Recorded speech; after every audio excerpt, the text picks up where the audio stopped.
بجلی کے ٹیرف میں نیپرا کی طرف سے ہونے والی تبدیلیوں پر آئی ایم ایف کی طرف سے تشویش ظاہر کی گئی ہے۔ آئی ایم ایف نے حکومت کو یہ واضح کر دیا ہے کہ بجلی مہنگی کرنے کا بوجھ غریب اور مڈل کلاس پر نہیں پڑنا چاہیے۔ یہ ریفارم $7 ارب کے ایکسٹینڈڈ فنڈ فیسلٹی پروگرام کے تحت جاری کی جا رہی ہیں۔ حالیہ دنوں میں حکومت اور نیپرا نے ٹیرف اسٹرکچر میں بڑی تبدیلی تجویز کی ہے۔ گھریلو کنزیومرز کے لیے فکس چارجز بڑھا دیے گئے ہیں۔ مثال کے طور پر 1 سے 100 یونٹ تک کے پروٹیکٹڈ کنزیومرز پر $200 فی کلو واٹ ماہانہ فکس چارج ہوگا۔ 101 سے 200 یونٹ تک والوں کے لیے رقم $300 ہو جائے گی، اور پھر اسی طرح اگر کسی گھر کا لوڈ 2 کلو واٹ ہے تو اسے 400 سے 600 روپے ماہانہ فکسڈ چارجز کی مد میں ادا کرنے ہوں گے۔ 301 سے 400 یونٹ والے کنزیومرز کا فکس چارج 200 سے بڑھا کر اب $400 فی کلو واٹ کر دیا گیا، یعنی 100% اضافہ ہوا ہے۔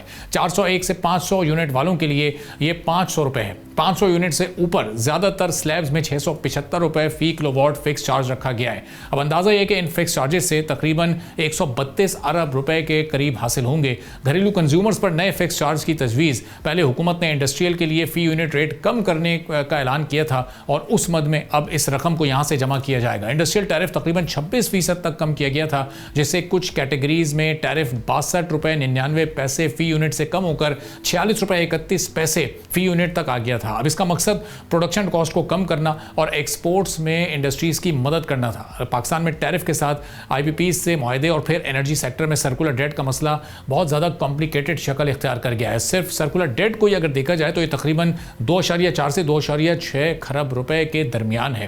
بجلی کی ڈسٹریبیوشن کمپنیز کے نقصانات اور لائن لاسز 16 سے 20% تک ہیں۔ حکومت نے مالی سال ان مسائل سے نمٹنے کے لیے اس سیکٹر میں تقریباً 2078 ارب روپے کی رقم انجیکٹ بھی کی، لیکن حالات مزید خراب سے خراب ہوتے نظر آئے، کیونکہ اب یہ رقم کل ٹیکس کلیکشن کا تقریباً 16% بنتا ہے، لیکن اس کے باوجود بھی مسائل حل ہوتے نظر نہیں آ رہے۔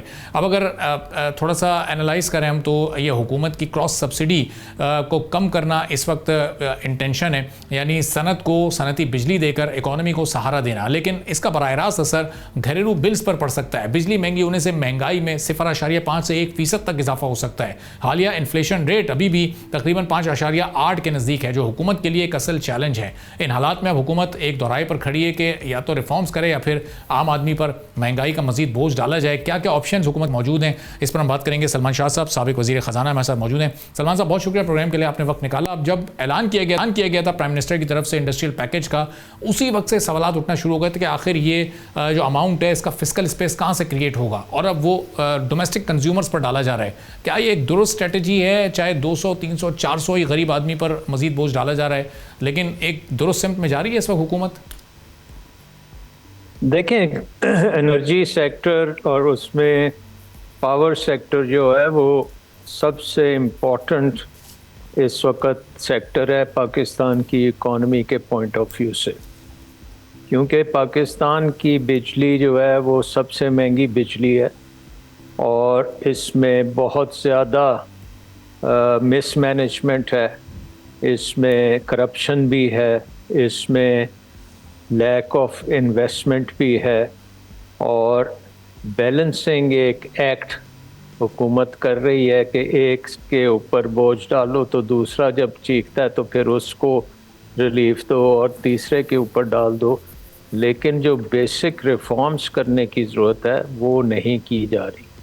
سو ایک قسم کا پیچ ورک ہے کہ چلیں ایکسپورٹ سیکٹر کو آپ پیسہ بجلی کے مد میں 4-5 روپے کم کر دیں اور وہ پیسہ آپ دوسرے کنزیومر سے کلیکٹ کر دیں۔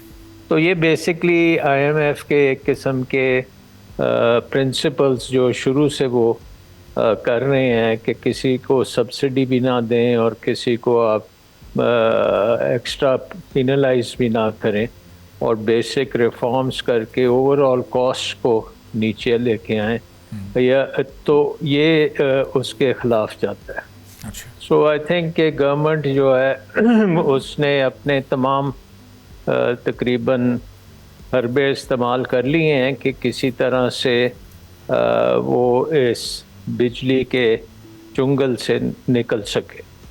اوپر سے سولر پاور کو بھی آپ نے دیکھا کہ وہ بھی ایک بڑا کنٹروورشل چیز بنی، نیٹ میٹرنگ کو چینج کرنے کی کوشش کی گئی، پھر جنہوں نے سولر کیا تھا انہوں نے جب پروٹیسٹ کیا تو وہ بھی آپ آگے نہیں لے کے چل سکے.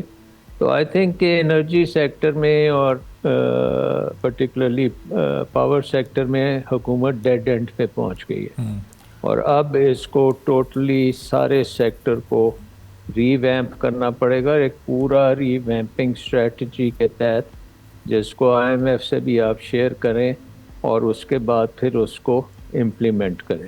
تو سلمان صاحب یہ سارے سٹیپس لے کر بھی جو اس وقت ہم 11.5 سینٹ پر انڈسٹری کے لیے کھڑے ہیں, وہ 11.5 سینٹ بھی انڈسٹری کے لیے تو قابل قبول نہیں ہے. تھوڑی سی کاسٹ ضرور کم ہوئی ہے, لیکن انٹرنیشنلی اگر کمپٹیشن میں جانا ہے تو یہ کاسٹ ابھی بھی 2-2.5 سینٹ کا اس میں فرق ہے. تو یہ ابھی مزید کتنے اس طرح کے اقدامات لینے پڑیں گے حکومت کو, مزید ڈومیسٹک کنزیومرز پر اس کا بوجھ ڈلنا ہے, اور آگے کیسے کمپٹیشن کرنا ہے پھر انٹرنیشنل مارکیٹس میں؟ دیکھیں, ایک بات تو ہے کہ جو پریویس مسٹیکس ہم کر چکے ہیں اور غلط پالیسیز کے اوپر عمل کر چکے ہیں, اور اس کے نتیجے میں پچھلے 15-20 سال میں ہماری اکانومی جو ہے وہ بالکل I M F, world bank, Asian development bank, تمام جو ادارے ہیں جو پاکستان کے ڈیولپمنٹ پارٹنرز ہیں, وہ کہہ رہے ہیں کہ یہ اکانومی نہیں چل سکتی اور آپ کو بیسک ریفارمز کرنے کی ضرورت ہے, نہیں تو آپ بار بار آئی ایم ایف پروگرام میں جائیں گے. سو آئی تھنک ایک چیز تو یہ ہے کہ انرجی سیکٹر کو ہمیں وہی کام کرنا پڑے گا جو 2004, 5, 6, 7, 8 میں ہم نے ٹیلی کام سیکٹر سے کیا تھا, کہ ٹیلی کام کو ہم نے اس کی منوپلی توڑی تھی, اس میں انویسٹمنٹ آئی, اس میں موبائل فونز آئے, اس میں پرائیویٹ سیکٹر آیا, پرائیویٹ سیکٹر کی انویسٹمنٹ آئی, اور جو ایک قسم کی نیشنل لائن تھی ٹیلی فون کی, اس سے ہم نے آزادی حاصل کی. اب ہمیں پاور سیکٹر میں بھی یہی کرنا پڑے گا کہ ہمیں جو نیشنل گریڈ ہے اس سے آزادی حاصل کرنے کے لیے ہمیں ایک نیا ماڈل بنانا پڑے گا جو کمپیٹیٹیو ماڈل ہو, اور مارکیٹس, پاور مارکیٹس بنے جس کے تحت آپ سب سے سستی بجلی بیچنے والے کو سب سے زیادہ فائدہ ہو, اور ان کا آپس میں کمپٹیشن ہو, اور اس میں حکومت کو نہ سبسڈی دینی پڑے اور نہ سرکولر ڈیٹ کا اس کے پاس مسئلہ ہو. سو اس میں سب سے پہلی چیز یہ ہے کہ جو ٹرانسفارمیشن ہماری ہو رہی ہے انٹو سولر پاور یا ونڈ پاور, اس کو روکنے کی کوشش حکومت کر رہی ہے, بار بار کر رہی ہے, اس کو ہمیں اس میں کامیاب نہیں ہونے دینا. سبسکرائب کریں اور بیل دبائیں تاکہ کوئی خبر رہ نہ جائے.